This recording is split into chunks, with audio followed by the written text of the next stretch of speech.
talk to you about tactical empathy.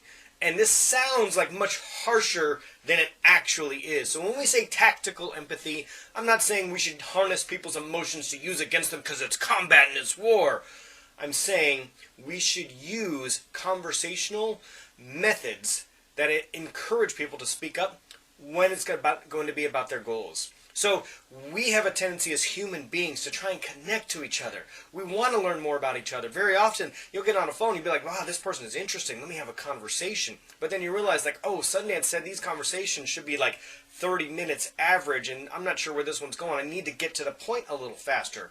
So when we say tactical empathy, I mean asking questions that are empathetic questions, but are also going to have a dual purpose. They're going to lead us towards the goal. Because people buy on emotions, they have to justify with logic. So we have to find out what those emotions are. So when somebody says, you know, I want to lower my monthly payment, tactical empathy might be maybe reading between the lines a little bit and say, it sounds like things are getting a little tighter there for you, or you're a little worried about cash flow. That is tactical empathy, because it sounds like you're hearing what they're saying between the lines and you're testing the waters, and they say, wow, this person is listening. And that way you get to find out like what's really pressing the buttons here. So tactical empathy would not just be BSing about their dog. Like, yeah, I get it. Like, that's rapport building sometimes if you hear a dog barking in the background, but they're not probably going to refinance their house because of the dog. I mean, could be they got, you know, they want expanded dog kennel or something crazy like that. But you have to choose your moments in a conversation now. All right, coming up next. Now, it's also important to remember that they won't buy it until you buy in. Now, this is more like the active listening, and they want to make sure that you're using your tactical empathy, but in a good way. So they want to make sure that, hey, is this person really listening to me, or does it sound contrived? Does it sound forced? I've sent out in the past a list of digging deep questions, and if you read those just like they are for the first time, you might sound scripted.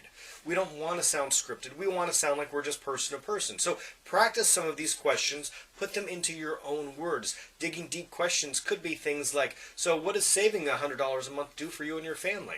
Something along those lines. It's empathetic. It tries to read between the lines. It also tries to figure out what's going on behind the scenes. Now, that doesn't necessarily mean that you're bought in. Being bought in means you can also mirror them and repeat back some questions that are relevant to them specifically. So let's say they do mention their dog and they're going to go ahead and build a dog kennel because they're the dog whisperer. Then a couple of minutes later, 5 minutes later, you mention the fact that, hey, I think that this will really help out you in the dog business, and I don't really think it's much of a business. It sounds like these are more than just a business to you, right? And that is using some empathetic questions to show that you were bought in. Last but not least, in that same vein, they also won't buy how much you care until you care how much you buy in. Now, this is kind of a take on they don't care how much you know until they know how much you care, but we bastardized it a little bit for these terms. So what I mean is, you have to want to actually know these people. And you have to want to get to know folks better. You have to want to try and do it in a transactional amount of time.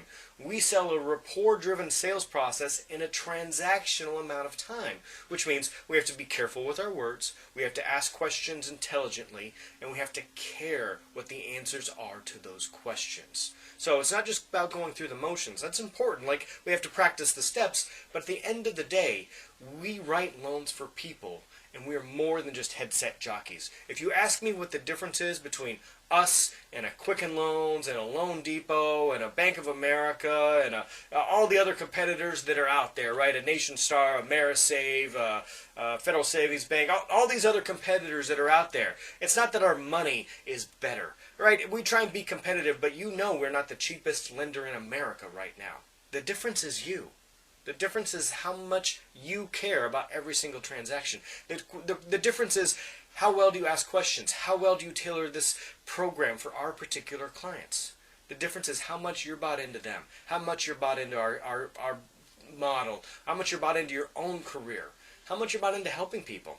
Because at the bottom line, we help people own their homes sooner rather than later.